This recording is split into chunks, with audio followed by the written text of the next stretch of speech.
Assalamualaikum warahmatullahi wabarakatuh. Halo teman-teman, kembali lagi di channel Teman Belajar. Di video kali ini kita akan membahas materi lanjutan dari materi UTBK SNBT khususnya Bahasa Indonesia.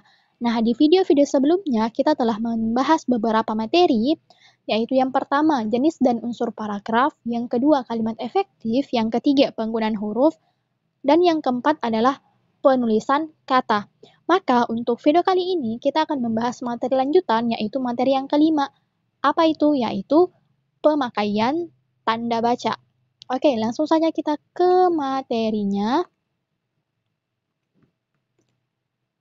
Oke, untuk materi pertama yaitu terkait dengan tanda titik.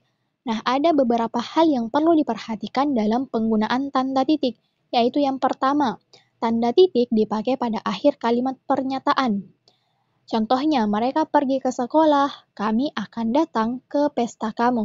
Nah, kata sekolah dan kamu ini merupakan kata atau kalimat akhir pernyataan. Jadi harus ditambahkan, harus dibumbuhi dengan tanda titik di akhir katanya. Syarat yang kedua, tanda titik dipakai di belakang angka atau huruf dalam suatu bagan, ikhtisar, atau daftar. Contohnya, 1. Kondisi kebahasaan di Indonesia. A. Bahasa Indonesia. 1. Kedudukan. 2. Fungsi. B. Bahasa daerah. 1. Kedudukan. 2. Fungsi. Dan seterusnya. Saya kira ini jelas ya. Lanjut ke syarat selanjutnya yang ketiga. Tanda titik dipakai untuk memisahkan angka, jam, menit, dan detik yang menunjukkan waktu atau jangka waktu. Contohnya, pukul 3 lewat 45 menit 20 detik.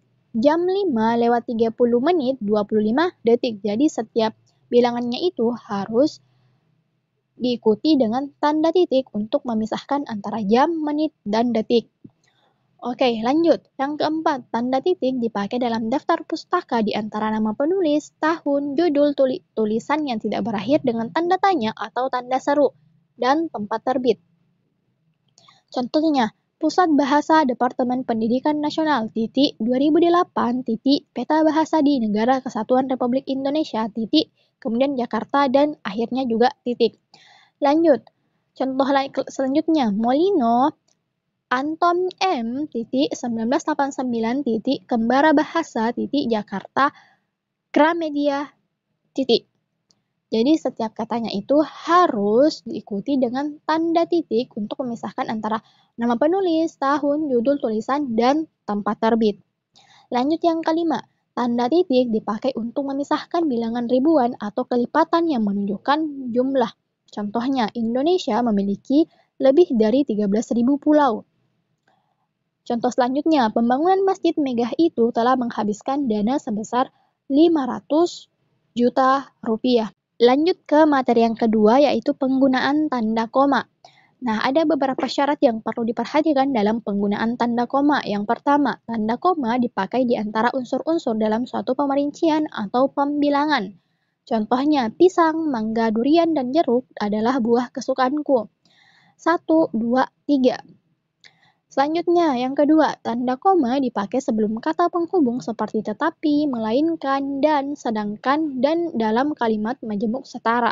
Contohnya, saya ingin membeli mainan, tetapi uang saya belum cukup. Saya suka buah anggur, sedangkan adik saya suka buah durian. Syarat yang ketiga, tanda koma dipakai untuk memisahkan anak kalimat yang mendahului induk kalimatnya. Contohnya, kalau diundang, saya akan datang. Agar lulus ujian, kita harus belajar bersungguh-sungguh. Oke, syarat yang selanjutnya, yang keempat. Tanda koma dipakai di belakang kata atau ungkapan penghubung antar kalimat seperti oleh karena itu, jadi, dengan demikian, sehubungan dengan itu, dan meskipun demikian. Contohnya, sebentar lagi kita akan UAS, oleh karena itu, kita harus belajar bersungguh-sungguh. Orang tuanya kurang mampu, meskipun demikian, anak-anaknya berhasil menjadi sarjana. Syarat yang kelima, tanda koma dipakai sebelum dan atau sesudah kata seru seperti oh, ya, wah, aduh, atau hai, dan kata yang dipakai sebagai sapaan seperti bu, ik, atau nak. Contohnya, wah, bagus sekali ya gambarmu, hati-hati ya, jalannya licin. Selanjutnya, tanda koma dipakai untuk memisahkan petikan langsung dari bagian lain dalam kalimat. Contohnya, kapan kamu berangkat? Ujar ayah. Kata ibu saya, kita tidak boleh sombong. Yang ketujuh, tanda koma dipakai di antara A, nama dan alamat, B, bagian-bagian alamat, C, tempat dan tanggal, serta D, nama tempat dan wilayah atau negeri yang ditulis berurutan. Contohnya, Makassar, 18 Mei 2022. Yang terhormat Abdullah SAG Jalan MH Tamrin nomor 15. Syarat yang kedelapan, tanda koma dipakai untuk memisahkan bagian nama yang dibalik susunannya dalam daftar pustaka. Contohnya, Gunawan Ilham 1984 Kamus Politik Internasional, Jakarta Restu Agung. Halim Amran 1976 Politik Bahasa Nasional, Jakarta Pusat Bahasa. Oke, lanjut ke syarat yang ke-9. Tanda koma dipakai di antara bagian-bagian dalam catatan kaki atau catatan akhir. Contohnya, Sultan Takdir Alis Jahbana, Tata Bahasa Baru Bahasa Indonesia, Jilid 2, Jakarta, Pustaka Rakyat, 1950, halaman 25. Hadi Kusuma Hilman, Ensiklopedia Hukum Adat dan Budaya Indonesia, Bandung, Alumni, 1977, halaman 12. Selanjutnya, syarat yang ke-10, tanda koma dipakai di antara nama orang dan singkatan gelar akademis yang mengikutinya untuk membedakan dari singkatan nama diri, keluarga, atau marga. Contohnya, Nyonya Aisyah MA, Siti Aminah SH MKN. Selanjutnya, tanda koma dipakai sebelum angka desimal atau di antara rupiah dan sen yang dinyatakan dengan angka. Contohnya 12,5 kg, 750.000 rupiah. Tanda koma dipakai untuk mengapit keterangan tambahan atau keterangan aposisi. Contohnya di kota kami, misalnya, masih banyak saluran air yang belum diperbaiki. Semua siswa, baik laki-laki maupun perempuan, harus mengikuti upacara bendera.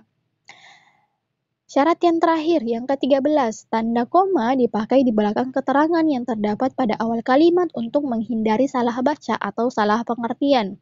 Contohnya, atas perhatian saudara, kami ucapkan banyak terima kasih. Dalam pengembangan bahasa, kita dapat memanfaatkan bahasa daerah. Materi selanjutnya yaitu penggunaan tanda titik koma. Untuk syarat-syaratnya yaitu yang pertama, tanda titik koma dipakai sebagai pengganti kata penghubung untuk memisahkan kalimat setara yang satu dari kalimat setara yang lain di dalam kalimat menjemuk. Contohnya, ayah menyelesaikan pekerjaan, ibu membuat kue, adik mengerjakan tugas. Hari sudah malam, anak-anak masih bermain gadget. Syarat yang kedua, tanda titik koma dipakai pada akhir perincian yang berupa klausa. Contohnya, syarat penerimaan pegawai di lembaga ini adalah 1. Berkewarganegaraan Indonesia, 2. Berijazah sarjana S1, dan ketiga, berbadan sehat. Yang ketiga, tanda titik koma dipakai untuk memisahkan bagian-bagian pemerincian dalam kalimat yang sudah menggunakan tanda koma. Contohnya, ibu membeli buku, pensil, dan pulpen, baju, celana, sepatu, pisang, apel, jeruk. Oke, untuk tanda koma jelas ya, tanda titik koma. Lanjut ke tanda titik 2. Yang pertama, tanda titik 2 dipakai pada akhir suatu pernyataan lengkap yang diikuti pemerincian atau penjelasan. Contohnya, mereka memerlukan perabot rumah tangga, kursi, meja, dan lemari. Hanya ada 2 pilihan bagi para pejuang kemerdekaan, hidup atau mati. Yang kedua, tanda titik 2 dipakai sesudah kata atau ungkapan yang memerlukan perincian. Ketua Ahmad Wijaya, Sekretaris Siti Aryani, Bendahara Aulia Arimbi. Contoh lain, narasumber Profesor Dr. Rahmat Effendi, pemandu Abdul Ghani M. Hun, pencatat Sri Astuti Amelia SPD. Syarat yang ketiga, tanda titik 2 dipakai dalam naskah drama sesudah kata yang menunjukkan pelaku dalam percakapan. Contohnya, ayah, kapan kita berangkat, nak? Nisa, besok pagi ayah. Lanjut, Tanda titik 2 dipakai di antara A. Jilid atau nomor dan halaman, B. Surat dan ayat dalam kitab suci, C. Judul dan anak judul suatu karangan, serta D. Nama kota dan penerbit dalam daftar pustaka. Contohnya, Surat Al-Baqarah surah kedua ayat 255-257. Pedoman umum pembentukan istilah Jakarta, Pusat Bahasa. Oke, materi selanjutnya adalah tanda hubung. Yang pertama, tanda hubung dipakai untuk menandai bagian kata yang terpenggal oleh pergantian baris. Contohnya, di samping cara lama diterapkan juga cara baru. Kini ada cara yang baru untuk mengukur panas. Yang kedua, tanda hubung dipakai untuk menyambung unsur kata ulang. Contohnya anak-anak, kemerah-merahan. Yang ketiga, tanda hubung dipakai untuk menyambung tanggal, bulan, dan tahun yang dinyatakan dengan angka atau menyambung huruf dalam kata yang dieja satu per satu. Contohnya, tanggal 5 bulan 12 tahun 2020. Kata manusia yang dieja menjadi MANUSIA. Selanjutnya, tanda yang keempat, tanda hubung dipakai untuk memperjelas hubungan bagian kata atau ungkapan. 23/25, 23/25, berevolusi. Yang kelima, tanda hubung dipakai untuk menandai bentuk tarikat yang menjadi objek bahasan. Akhiran isasi pada kata betonisasi sebaiknya diubah menjadi pembetonan. Kata pasca berasal dari bahasa Sanskerta. Lanjut yang keenam, tanda hubung dipakai untuk merangkai A, se dengan kata berikutnya yang dimulai dengan huruf kapital. Contohnya se-Indonesia, se-Jawa Barat. B, ke dengan angka, peringkat kedua. C, angka dengan akhiran an. Contohnya tahun 1950-an. D, kata atau imbuhan dengan singkatan yang berupa huruf kapital. Contohnya hari H, sinar X, ber-KTP, di-SK-kan. Yang ke E, kata dengan kata ganti Tuhan. Contohnya ciptaannya atas rahmatmu. Yang ke F, huruf dan angka. D3, S1, S2. Dan yang terakhir yang ke G, kata ganti ku, mu, dan nya dengan singkatan yang berupa huruf kapital. KTP-mu, SIM-nya, dan STNK-ku.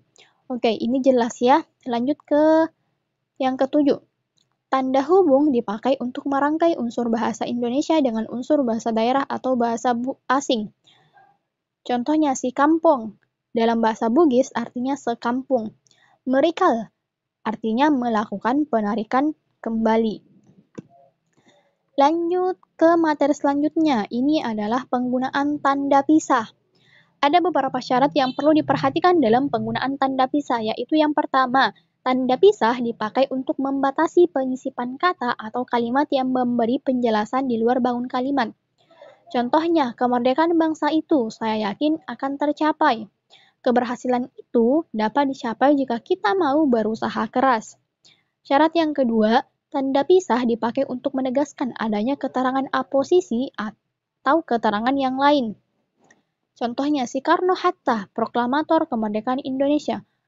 Pembelahan atom telah mengubah konsepsi kita tentang alam semesta. Yang ketiga, tanda pisah dipakai di antara dua bilangan, tanggal atau tempat yang berarti sampai dengan atau sampai ke. Contohnya tahun 2019 sampai ke tahun 2024. Jakarta sampai ke Bandung. Materi selanjutnya, materi yang ketujuh adalah tanda tanya. Untuk syarat yang pertama, tanda tanya dipakai pada akhir kalimat tanya. Contohnya, kapan Hari Pendidikan Nasional diperingati? Siapakah pencipta lagu Indonesia Raya? Oke, ini jelas ya. Syarat yang kedua, tanda tanya dipakai di dalam tanda kurung untuk menyatakan bagian kalimat yang disangsikan atau yang kurang dapat dibuktikan kebenarannya. Contohnya, Monumen Nasional mulai dibangun pada tahun 1961. Nah, karena belum diketahui kebenarannya apakah Monumen Nasional ini memang mulai dibangun pada tahun 1961, kita bisa menambahkan tanda tanya di belakang katanya. Contoh lainnya, di Indonesia terdapat 740 bahasa daerah. Nah, karena di sini belum kita ketahui apakah pasti memang di Indonesia terdapat 740 bahasa daerah, kita bisa menambahkan tanda tanya di akhir katanya. Lanjut ke materi yang ke-8, tanda seru. Tanda seru dipakai untuk mengakhiri ungkapan atau pernyataan yang berupa seruan atau perintah yang menggambarkan kesungguhan, ketidakpercayaan, atau emosi yang kuat.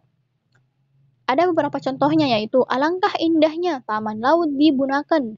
Mari kita dukung gerakan cinta bahasa Indonesia. Bayarlah pajak tepat pada waktunya. Masa dia bersikap seperti itu? Merdeka. Oke, lanjut. Tanda elipsis. Syarat yang pertama, tanda elipsis dipakai untuk menunjukkan bahwa dalam suatu kalimat ada kutipan, ada bagian yang dihilangkan. Contohnya, penyebab runtuhan bangunan titik-titik akan diteliti lebih jauh. Jadi, tanda elipsis ini merupakan penanda bahwa dalam kalimat ini ada suatu kalimat yang dihilangkan. Contoh lainnya, mungkin pelajaran akan sesuai peraturan yang berlaku. Nah, tanda elipsis ini menggambarkan bahwa dalam kalimat ini ada suatu kalimat atau kutipan yang dihilangkan. Syarat yang kedua, tanda elipsis dipakai untuk menulis ujaran yang tidak selesai dalam dialog. Contohnya, menurut saya lebih baik jika mungkin kita bisa menanyakan hal itu kepada. Jadi jika ada sebuah kalimat yang belum selesai, kita bisa menambahkan tanda elipsis di akhir kalimatnya. Lanjut, materi yang ke-10 adalah tanda petik. Yang pertama, tanda petik dipakai untuk mengapit petikan langsung yang berasal dari pembicaraan, naskah, atau bahan tertulis lain. Contohnya, merdeka atau mati, seru Bung Tomo dalam pidatonya. Kerjakan tugas ini sekarang, ujar ibu guru. Syarat yang kedua, tanda petik dipakai untuk mengapit judul sajak, lagu, film, sinetron, artikel, naskah, atau bab buku yang dipakai dalam kalimat. Contohnya, marilah kita menyanyikan lagu Indonesia Raya. Film Ainun dan Habibie merupakan kisah nyata yang sangat digemari. Syarat yang ketiga, tanda petik dipakai untuk mengapit istilah ilmiah yang kurang dikenal atau kata yang mempunyai arti khusus. Contohnya, tetikus komputer ini sudah tidak berfungsi. Nah, kata tetikus ini memiliki arti khusus atau arti lain yaitu mouse. Contoh lainnya, dilarang memberikan amplop kepada petugas. Nah, kata amplop ini bukan merupakan arti sebenarnya, tetapi amplop ini memiliki arti khusus. Apa arti khususnya ya? Semisal uang pelicin. Karena katanya dilarang memberikan amplop kepada petugas. Amplop ini dengan kata lain uang pelicin. Lanjut, materi selanjutnya, materi yang ke-11, tanda petik tunggal. Yang pertama, tanda petik tunggal dipakai untuk mengapit petikan yang terdapat dalam petikan lain. Contohnya, apakah kamu mendengar bunyi kring-kring tadi? Ku dengar teriakan adikku, tolong, dan aku segera berlari ke arahnya. Nah, kata kring-kring ini merupakan petikan yang ada dalam petikan lain. Nah, kata tolong ini juga merupakan petikan yang ada dalam petikan lain atau kalimat lain. Jadi harus ditambahkan dengan tanda petik tunggal. Syarat yang kedua, tanda petik tunggal dipakai untuk mengapit makna, terjemahan, atau penjelasan kata atau ungkapan. Contohnya, retina, dinding sebelah mata. Jadi retina ini artinya dinding sebelah mata. Contoh lainnya, polisi, yang artinya kebijakan. Materi yang ke-12, tanda kurung. Syarat yang pertama, tanda kurung dipakai untuk mengapit tambahan keterangan atau penjelasan. Contohnya, aku akan membuat KTP, kartu tanda penduduk. Lokakarya atau workshop itu akan diadakan di Bandung. Yang kedua, tanda kurung dipakai untuk mengapit keterangan atau penjelasan yang bukan bagian utama kalimat. Contohnya sajak Tranglono yang berjudul Ubud, nama tempat yang terkenal di Bali. Jadi, kata Ubud ini merupakan nama tempat yang terkenal di Bali. Kemudian, keterangan itu lihat tabel 10 menunjukkan arus perkembangan baru pasar dalam negeri. Nah, kata keterangan itu merujuk pada kata yang di dalam kurung, yaitu lihat tabel 10. Yang selanjutnya, tanda kurung dipakai untuk mengapit huruf atau kata yang keberadaannya di dalam teks dapat dimunculkan atau dihilangkan. Contohnya, saya berangkat ke kantor menggunakan bus Transjakarta. Jadi kata bus ini merupakan kata yang bisa dihilangkan karena Transjakarta ini sudah mewakili kata bus. Contoh lainnya, saya berasal dari kota Makassar. Nah, kata kota ini bisa dihilangkan. Kenapa? Karena sudah ada kata Makassar yang mewakilinya. Selanjutnya, yang keempat, tanda kurung dipakai untuk mengapit huruf atau angka yang digunakan sebagai penanda pemerincian. Contohnya, faktor produksi menyangkut A. Bahan baku, B. Biaya produksi, dan C. Tenaga kerja. Oke, lanjut ke materi selanjutnya, tanda kurung siku. Syarat yang pertama, tanda kurung siku dipakai untuk mengapit huruf, kata atau kelompok kata sebagai koreksi atau tambahan atas kesalahan atau kekurangan di dalam naskah asli yang ditulis orang lain. Contohnya, Sang Sapurba mendengar bunyi gemerisik. Penggunaan bahasa harus dengan EYD. Jadi, huruf D dan kata dengan yang dibumbuhi dengan tanda kurung siku ini merupakan koreksi atas kesalahan atau kekurangan di dalam naskah asli yang ditulis orang lain.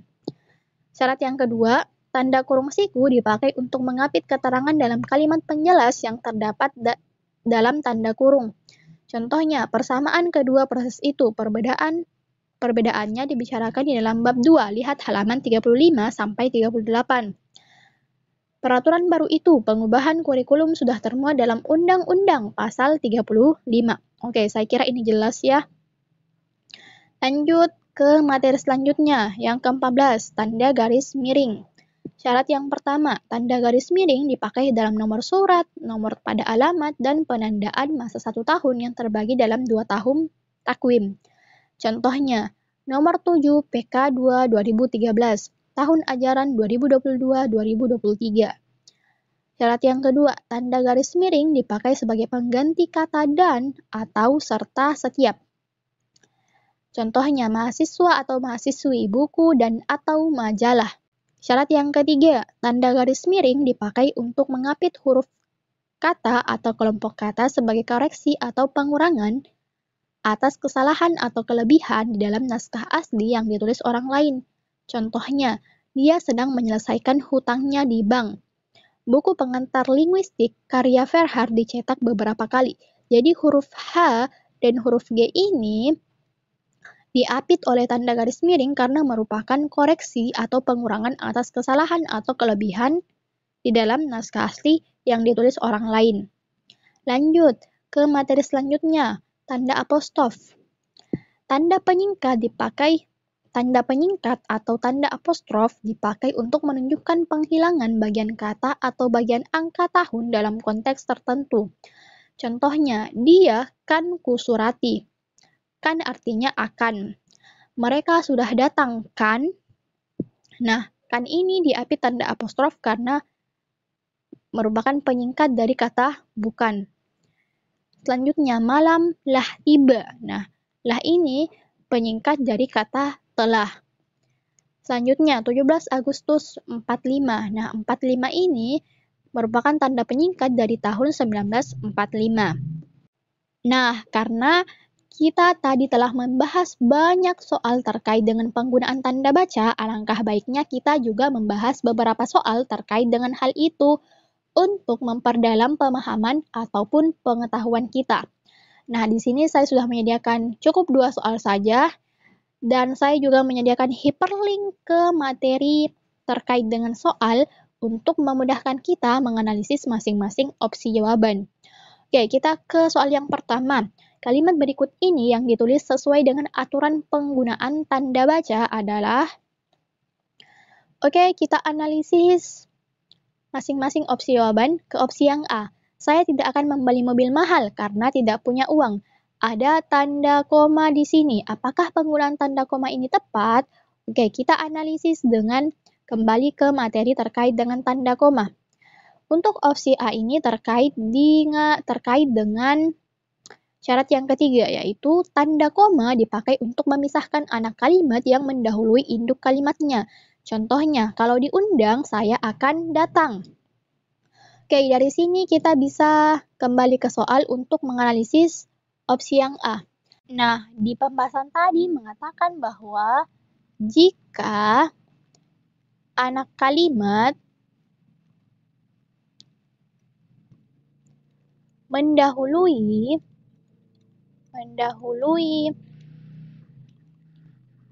induk kalimat, maka harus ditambahkan dengan tanda koma.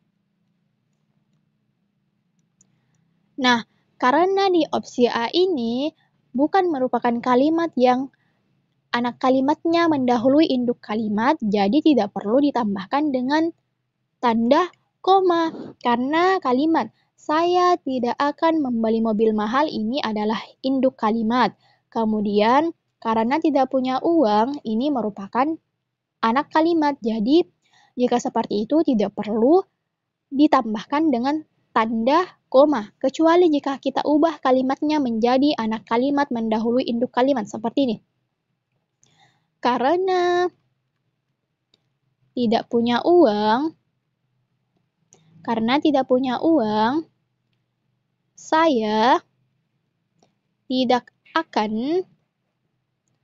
saya tidak akan membeli mobil mahal. Nah, jika kalimatnya seperti ini, artinya ini merupakan anak kalimat yang mendahului induk kalimatnya. Anak kalimatnya adalah karena tidak punya uang. Oke, ini kalimatnya kurang ya.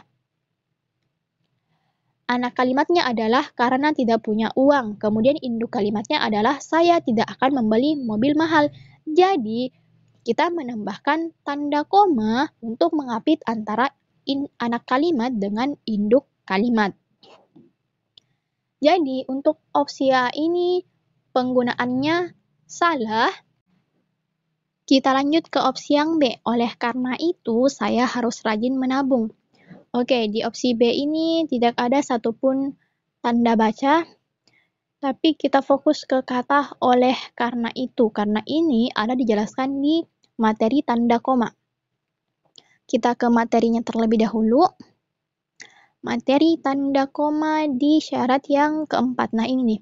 Tanda koma dipakai di belakang kata atau ungkapan penghubung antar kalimat seperti oleh karena itu, jadi dengan demikian, sehubungan dengan itu, dan meskipun demikian.